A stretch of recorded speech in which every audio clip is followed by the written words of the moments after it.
Welcome back to the Yonko Podcast with Cat Reacts to One Piece Chapter 1043. We die together. We die together. It's called We Die Together. Yes. So, starting out, we go into Germa 66's Cold-Blooded Voyage, Volume 7, arriving at Whole Cake Island as Oven and Brûlée carry the Vinsmoke book to the ruins. You know, I just got an image in my head, you know, with Oven being there and Brûlée being the witch, kind of hands on Gretel, where he accidentally burns her alive.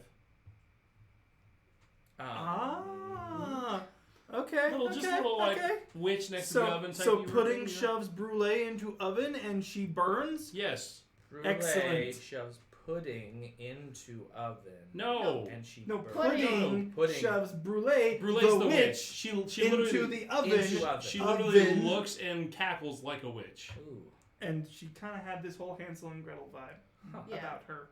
Because she was trying to bake / boil. Obviously, there's literally carrots. The only thing I'm focusing on is how destroyed that chateau looks. Yes, Whole Cake Chateau is in ruins. Not fixed. Deliciously destroyed. No one's working on that. Everyone's lazy on Whole Cake.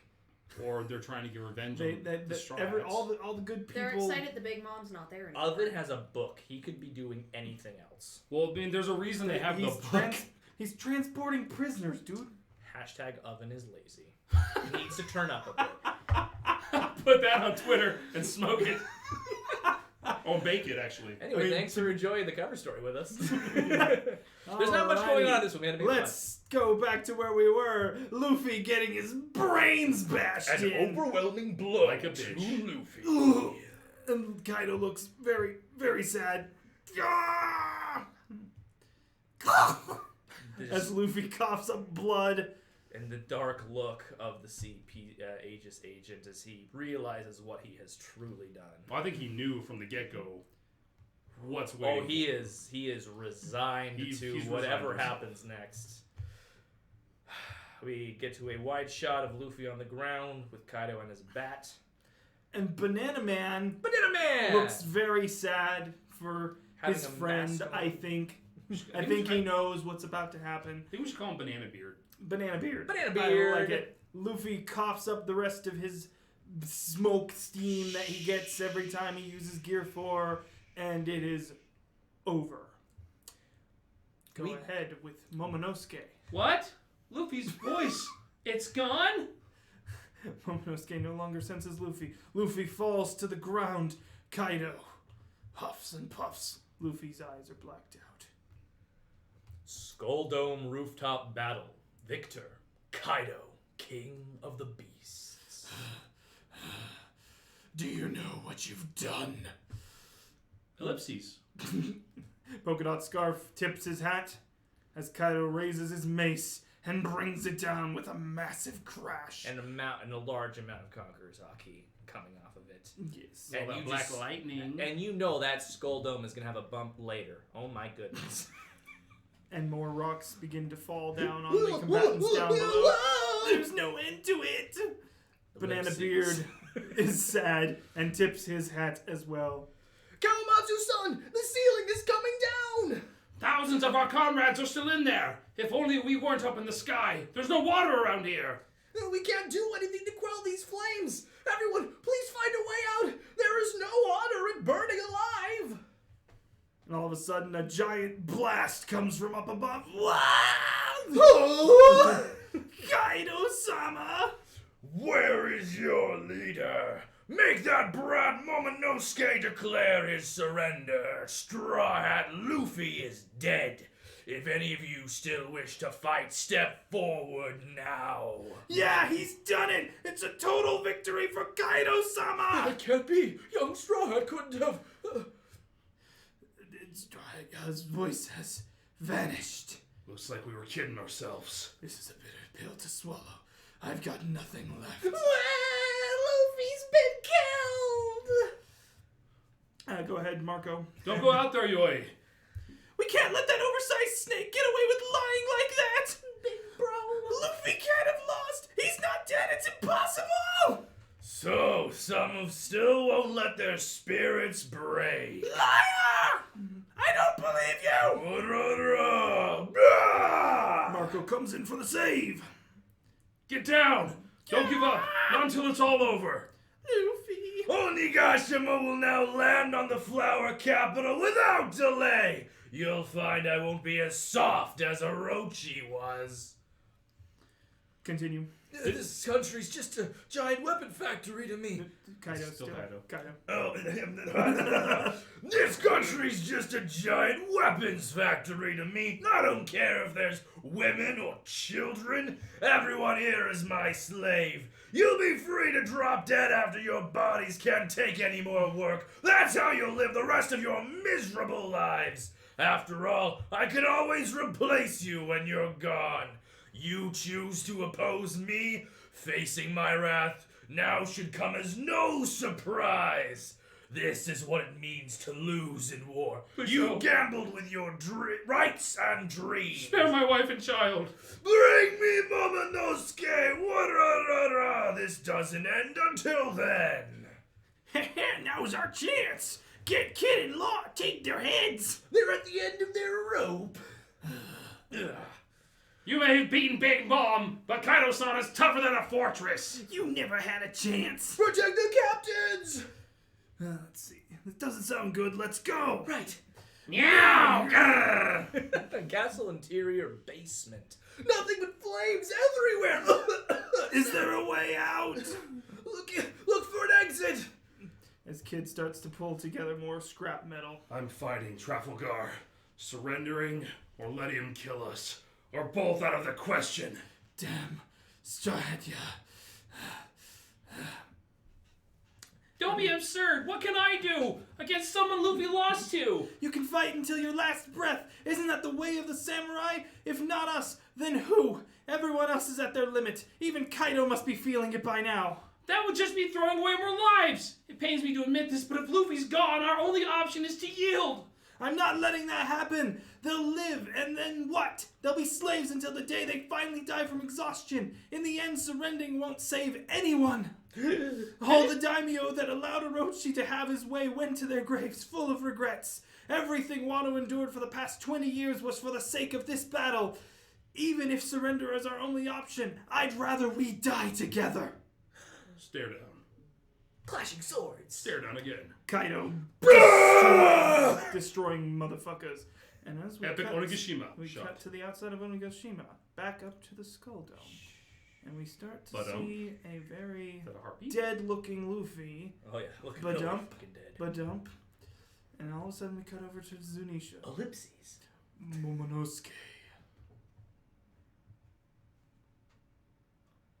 No, Who's Momo? I think that's... Isn't that still Zunisha? Nope. Huh? Nope. The huh. Just the huh. Huh? Oh, okay, gotcha. I can hear it. It really takes me back. What do you mean, Zunisha? I can hear the drums of liberation. This is the first time in 800 years. He is there without a doubt. Who is? Joy Boy. He has returned. A quiet smile. As Luffy looks like he's melting. And chapter note for the grin sound effect. The sound effect is pronounced Nika in Japanese. Granny boy. End of chapter 10. Now I remember what happens in this chapter. Yeah, took you long enough. Took you long enough. Very pretty. Alrighty, we're gonna give Kat a second to just comprehend all the madness that just happened. Digest it. Digest I feel like it. that was a pretty straightforward Good. chapter. Cause yeah. That color spread. Yeah. I think I'm gonna take over scrolling though from now on. Okay. Holy shit, you scroll so slow. I'm just trying to make sure things don't get, Cat really reads fast. I do. Zoom. Zuma. My biggest struggle with reading has been just making sure to look at the pictures and not just reading the captions. And I mean, that's the main reason I scroll. To make sure you look at the images. Yeah, well. Alrighty. Why is Luffy melting? Why is that the first thing we go to? We can also go back to the top of the chapter. I have a feeling it might have something to do with his devil fruit. Is he awakening right now? Is he awakening? Is he awakened? Please answer in the comments. Because you Those don't of you know. who already know or do not know, I don't fucking know. I actually don't remember. I'll have to read the next chapter. Oh my god, Alex. You gotta understand, I can remember the last 6 chapters, and this is like a few more back. So Kaido got a really solid hit. Luffy definitely down for a good part of this chapter. First question I have for you, what do you think Pineapple Beard's going to do about this? It's Banana Beard. Shoot! I was like, are you meaning mixing Marco? up my favorite buddy with That's with literally Banana what Beard. I thought he was So going Banana for. Beard, what is he doing in this situation, do you think? He has a very serious look on his face near Scroll the back He's to like find way him. up. near the beginning. Yeah, there There he is. you go. He just kind of tips his hat the same way He's the other kind guy of did. watching.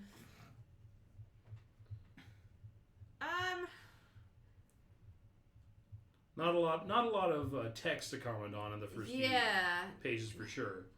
And see, I don't have a great read on him. No. Because, see, I thought Scarf Dude was going to be the one that would actually defect to the Straw Hat side. And so when he didn't, kind of sad. All your theories went out the window. So now, Maybe he will. oh, Maybe it's Banana Beard's going to be helpful. Maybe. Okay. I don't know. I feel like there's something about CP0 that, yes, they are the celestial dragons, like, Henchmen. attack Assassins, dogs essentially. or whatever, but at the same time, I feel like they're maliciously complying in that they are following the orders to the letter, not the spirit of the order. Mm-hmm. And so, I don't know, I feel like one of them is eventually just going to be like, you know what, I'm going to do what you say, but I'm going to do it in my way, and it's so that it backfires on you. Mm-hmm. I just don't know which one of those agents is going to be the one to... We're running out of them because I think it's just Banana Beard left. That's an interesting thought process to have, though. So let's think back to Reverie when they encountered Lucci and Kaku and then the woman. When the fucking Stussy, and then the Stussy. red masked one. You know, Yeah. do you think that could possibly come from any of those sides, or do you think those are too much old-fledged evil to, like, I don't have know. any kind of... Stussy, I feel like, could maybe flip to the good side. Lucci, Bit too set in his ways? I think, but also because he's had the previous run-in with the Straw Hats where he got his ass handed to him, Mm-hmm. he might be holding a bit of a grudge there. Honestly, so, I feel the same way. I absolutely love the thought that what makes Lucci special is that he actually comes back as a villain rather than someone who kind of is a temporary ally for Luffy, like most of the villains have been. yeah. Which I think would be really a cool set apart. Yeah, that I think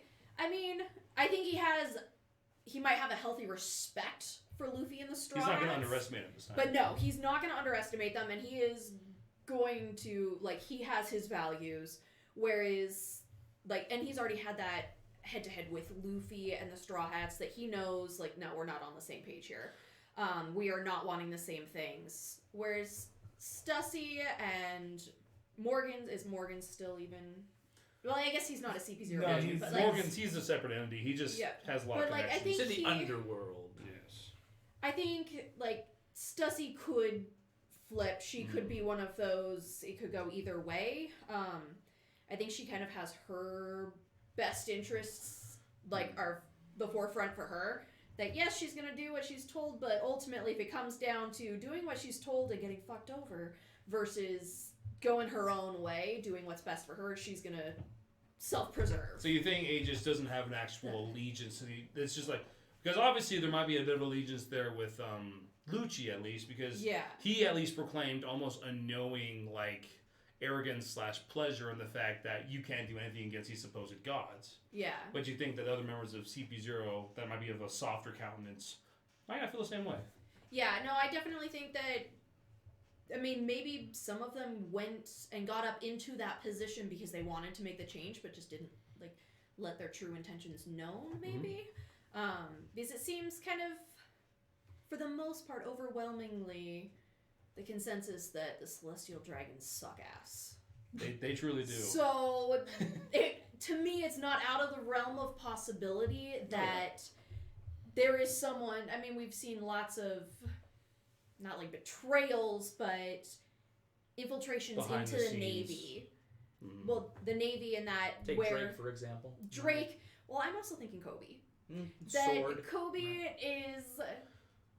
He wants to uphold the law, but he also knows that there are exceptions to the rules, and that if it weren't for Luffy, he wouldn't be where he is. So he's like, maybe. And Luffy's grandpa. What's his name with the goat? Oh, Sengoku? Yes. Thank you.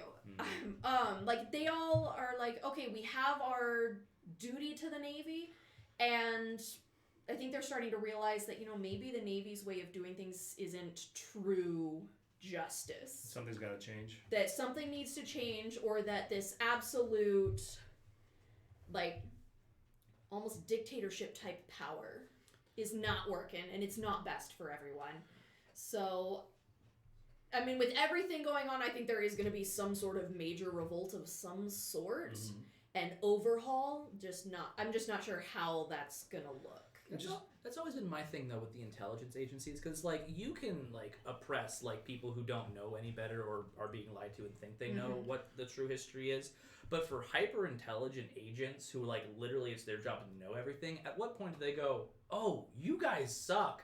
I'm literally taking orders from you, but you guys are not the good guys. Huh. You know? Also, you guys aren't as strong as we are. Right? No Celestial Dragon is standing up to Lucci ever. But there's this inherent system that I don't think he alone can circumvent if the admirals are also protecting. Well, yeah. Right? So it's do the intelligent characters truly believe what the Celestial Dragons believe, or are they just biding their time till they have the moment to, then let their real knowledge flow and then do what they want to do? Right? Yeah. See, I'm more of they're waiting for the opportune moment to act on their true core beliefs. That's a talking point, too. When I first saw the moment with Banana Beard here, and his moment of silence, I do believe that there is, despite the cold nature of the CPs, that there is camaraderie there. Yeah. And there's definitely the chance that White Mask Dude is dead. And I think as a fellow member who knew why he did it, why he had to do it, and what all encompasses being essentially the greatest of the CPs, that maybe it was a moment of respect and acknowledgement of what he died for. Yeah. I mean, that's the other thing too, is Scarf was really, really sad when Maha went down too, right? Mm-hmm. They have, and I don't think it's just the mission. I think they do care for each other. There is a compassion there because they are kind of the only people that know what the others are going through. So when they lose each other, there is that larger loss. We don't see it because they're not super major characters, but it's there. I feel like it's a bit of, you're the only people I ever spend time with, so you build a connection whether you want to or not. Yeah. In a weird way, they're Nakama too. I think I'm thinking the only standout character, and maybe we'll see something different there. Because I keep saying Lucci, but I think he's honestly an exception to the rule, not the standard for CP. Yeah. Because it's even everyone's Lucci had this crazy backstory where he killed all these hostages because they were too weak to protect themselves. So I imagine him to be similar to Akainu as an admiral, where and Akainu is an exception. Well, exactly. There's not many people who like Akainu who will destroy an entire boat of innocent people just on the case one person from O'Hara escapes. Right. So I think it's definitely that possibility that the rest of the people in CP might be a bit more human than Lucci. And Lucci even Kaku lost in respect. He's like, that was good. Yeah. Most of them went down in a pretty dope way, and Bluno got them all out of there. If you called the cover story, right? He cared and got them all out of there. And Kaku, he showed some regret of being fired. Right. Yeah. So there's definitely a human aspect even to the cold-blooded killers of CP. Burke. There's my question to you though: is Scarf Dude dead, in your opinion? Because it looked like he was just standing there, ready to take it, when Kaido, brings the club down here. It has not been specifically said that he is dead, and if I have learned anything of One Piece logic, he's not dead. So do you think CP0 as a trio gets out of Wano then? Maha included? I don't know if they necessarily get out, but thus far no one's died. I don't think anyone's actually died. died. No, it is not explicitly stated. You haven't seen the So-and-so gravestone is or dead. the statement that Yes. they are dead, which Yeah. is exactly the statement. Is the stance I take. Like, Speaking of people dying, sorry, if you were finishing your thought, finish your thought. I just do this. He's picked up my habit of I don't want to interrupt anyone, but I also don't want to forget that I wanted to say something. I get you. So, on the topic of people being dead, right here, Momonosuke says, "What? Luffy's voice? It's gone." Does that read like Luffy died to you? And then later... I don't know if it's necessarily he died or just he's unconscious, and so since he's unconscious, Momo can't hear his voice anymore. See, the only thing that makes me not sure about that is that when you, like, specifically Marineford is what I'm thinking of. So you had Kobe start awakening his observation hockey. Yeah. And, like, people were dying there. And he was like, voices are going out all around me. And the same thing with Isa back in Skypiea. Yeah. Where she also had the mantra, as it was called then. But we later found was observation hockey. Honestly, Burke, what I got from those scenes wasn't just that they were sensing death; they were sensing the overall pain that people were experiencing. Yeah. Which is why I don't think I do. Think, but that's why I'm saying specifically. I do think hearing the voices is different from sensing the life force. I think the voice can disappear if they're no longer active, but I think the life force disappears if they're dead. Okay. Is how I read it. Yeah, and I would say the same thing, that maybe Momo still isn't fully in tune with this power. That he just no longer hears Luffy, and so he's like, oh my gosh, Luffy's gone, but it's really Luffy's unconscious, and so he can't have that Now, voice. why I bring that line of thought up, and I can't remember which chapter it was, and maybe it was read a little bit differently depending on which one you read, but Kaido has said in the previous chapter that death completes a person, and later on, at the very end, all of a sudden we got Zuni. very dead-looking Luffy, but all of a sudden, like, what I assume is his heart starting to beat. No, absolutely. And then Zunisha's like, Joy Boy, he has returned. I'm sure of it this time. Did Luffy die, and is he being reincarnated? Reincarnated? Is the spirit of Joy Boy taking over him? Or is he just copying a now? Oh, fuck off. Hey, that dude's heart stopped. And then he came back. Yeah. Could have learned it from him. Is he? What? I don't know. You disgust me. Again, with the whole Luffy looking like he's melting upward, I think it, depending on what exactly is going on there, it might be more... I don't think Luffy actually died, but I do think that this third beating, as you've brought up, that Luffy tends to lose twice and beat them on the third. win on the third time. This is the third loss to Kaido for Luffy, basically. Mm-hmm. And so maybe that's the final, like, alright, it's like something is awakening in Luffy, whether it's just a new, like, I'm trying to think of the right word. Passion is not the right word, but essentially, like, new spark of determination. It could be that... And it could be Joy Boy's spirit. He will now be a school teacher. Well, I mean, it could also be that Luffy has quite never been brought this close to death before. That too. That he thought he was, but it's never actually... Or he's never died before, truly. To Burke's point, if he's died there. I'm not denying the possibility, of course. Here's my question for you, Kat. Back to this panel here. What do you think of the announcer's announcements about the winner of the battle? Because we've seen quite a few of these before, and they are always usually pretty final. I mean, Skulldom rooftop battle. Mm-hmm. The victor is Kaido. What's to say they're not going to go to a different location and have a new battle? So semantics in play? It could be a semantics thing. Again, right. not out of the realm of possibility. Like, that seems like a very One Piece thing to do. Oda likes to troll sometimes. Absolutely. Sometimes. Right. I could definitely see that as being a Luffy's gonna come back, and he and Kaido are gonna fight elsewhere, so it's a different battle.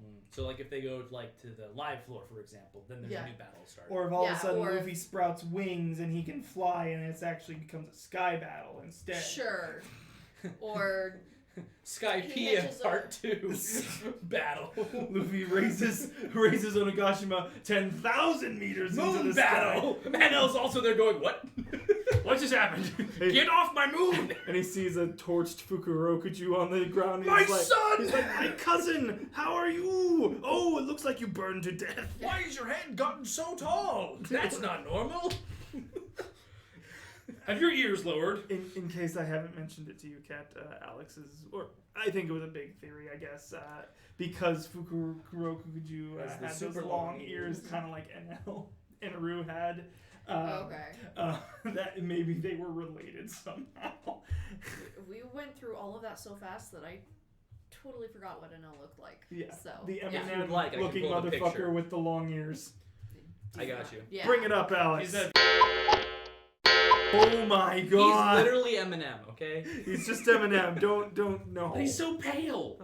Eminem is a white dude, yes. But he doesn't have blonde hair, unless he dyes it. And he is the god of rap. Okay, got long it. ears. Yeah. Yeah, he's got very long I love that ears. you picked that picture of all pictures. Hey, there's this one too. Got it. And then he was on the moon, or the fairyverse as he likes to call it. Fairyverse. I don't know if you've watched those cover. We're gonna work on those They're so at a later point. They're not hugely important unless they are, but right now. Sometimes they are. Some of them have The vital island is the moon. That's a theory. Like, I wish I had let her read the Caribou cover story before he shows up again at fucking Wano. It makes sense why he's in Wano now, wouldn't it? Yeah. Is Okay. there anything else? I don't know if you liked this moment, babe, but I love Nami running out there in full line of fire to be like, fuck off, Kaido, you're lying, shut the fuck up, Luffy can't be dead. And I love like the her, moment where Marco comes in and saves the shit out of his giant flaming wings. But, like, her standing up to fucking Kaido. Yeah, like, I did not notice that that's what happened. Yeah, like, she's right here, like, Got it. literally telling him to his face, you're a fucking liar. And see, I thought that was, You thought it was, Tama.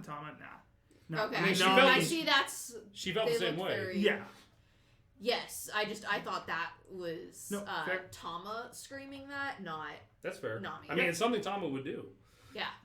But it's nice to see those rare moments of like, no, that's way too much. Like, yeah, because I was a little confused, like, why is Nami on the ground? Yeah, because Nami was I thought she was just, like, depressed. Nami was the one yelling at Kaido. Got it, that makes more sense. So, Yeah. I like that moment. It's such a great panel. Yeah. Personally. And the fact that even Kid and Law were just like, oh, we're done, and now they're like, and just kidding, we're gonna keep going. Yeah. This was a comparison. Guess I'll die. Guess I'll die. Right. This was a comparison I made in phone calls I had with Brock and Alex about this chapter.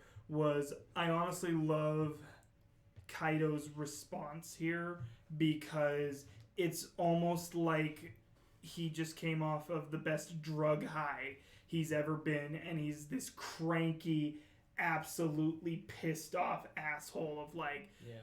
He's just done with everything. Because he was doing so well. He was so happy with everything that was going on until, obviously, the fight got interrupted, and he took Luffy down, and he's just now back to, okay, I'm just going to be the full asshole now, unless anybody can fucking stand up to me. Yeah, I think Kaido's legit pissed. Yeah. Because, again, like I said last time, that he was so close to having someone be able to beat him that he recognizes that Luffy could be the one to take him out.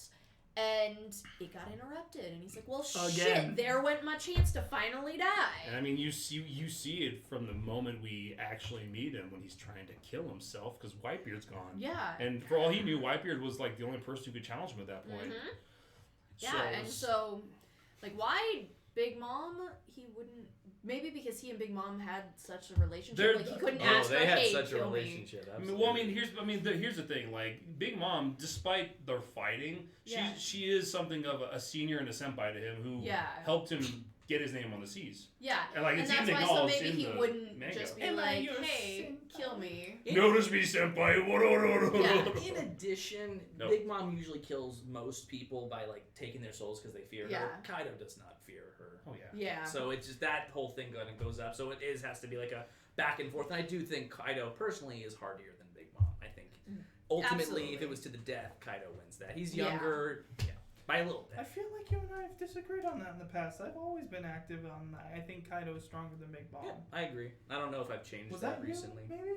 Did you think they were more equal? I thought they were more equal. The anime showed them very equal because they had like that little mini clash. They didn't actually. Well, I mean, I personally, I think the manga showed it pretty well too. I personally think they're pretty equal myself. I mean, Kaido had her in Sea Stone Cuffs. Like, he had her dead to rights. And she's like, no, you owe me. Take these off.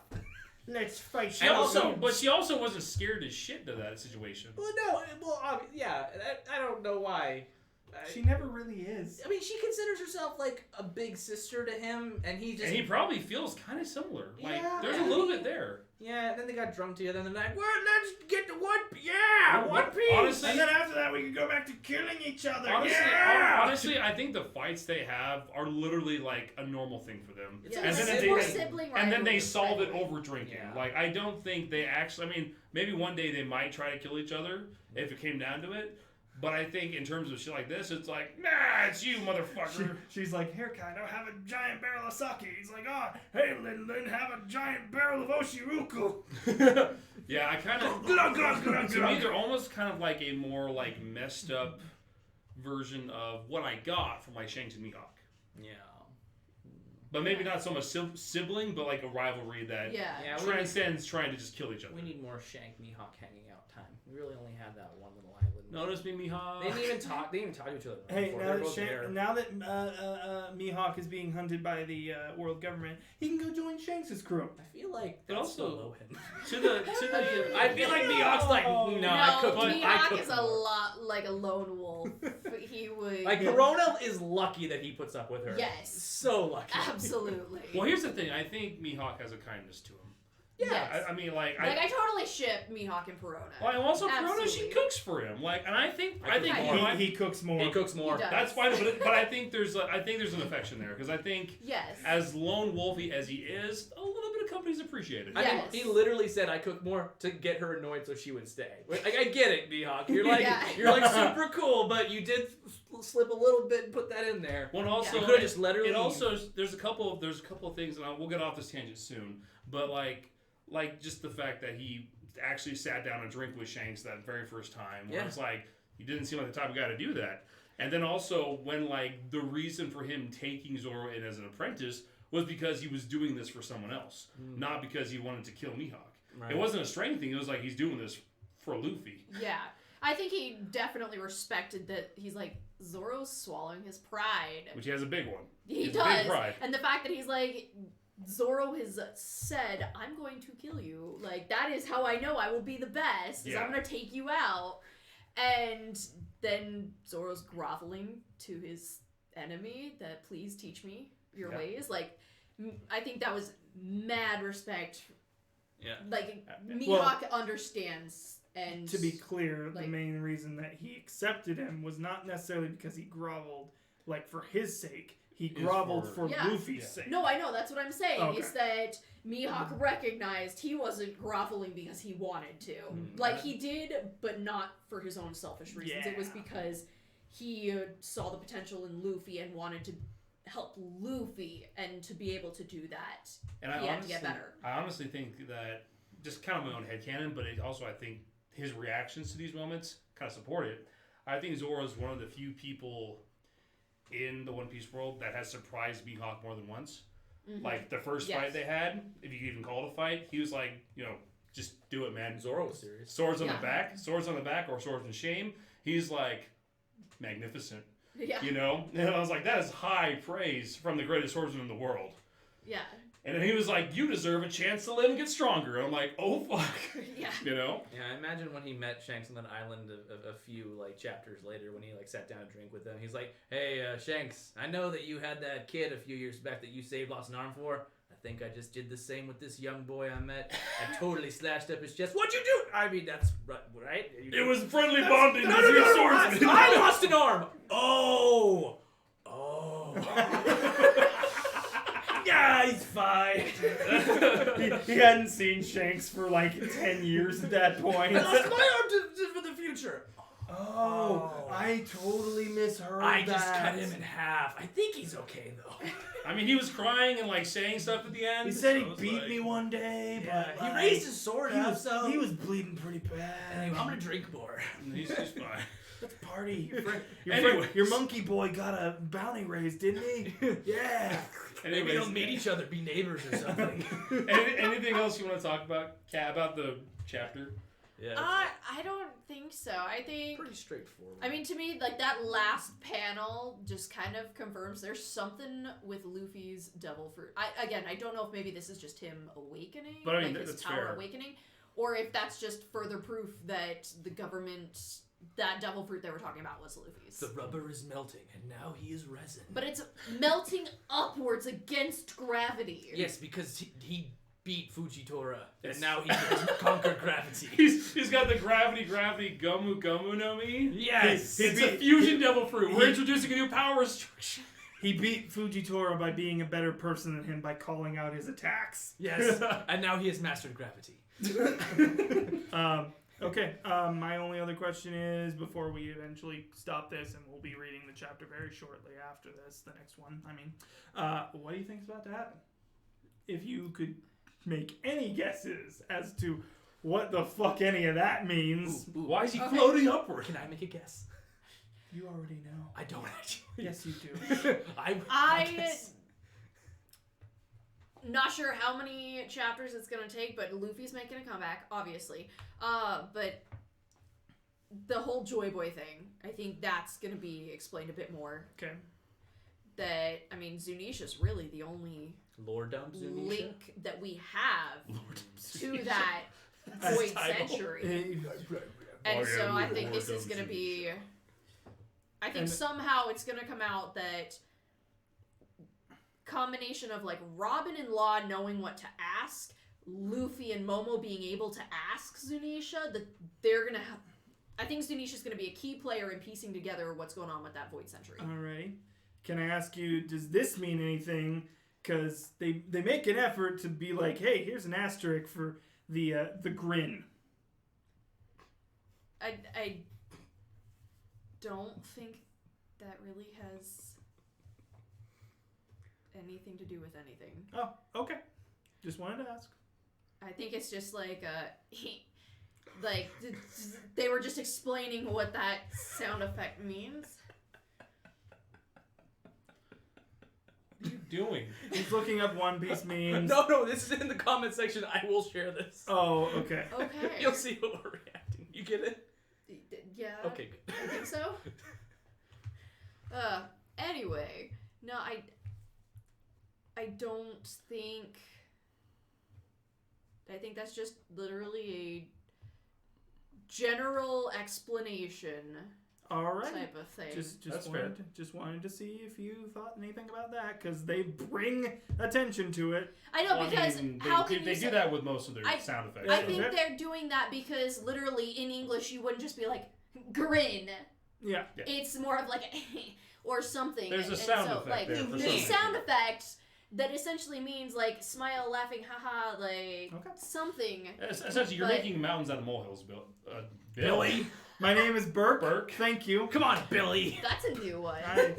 Wow, Brock. Wow. I was at It's work usually a lot. people getting us mixed up, but now I'm Bill. Thanks for joining. That's because there's Can I at least be Bill Cipher from You Gravity can Falls? meet Bob the Builder. Oh, fuck. Thanks for joining Bob, Billy, Kat, and me for 1043. We'll see you in the next one. Peace. Fucker. Foxy.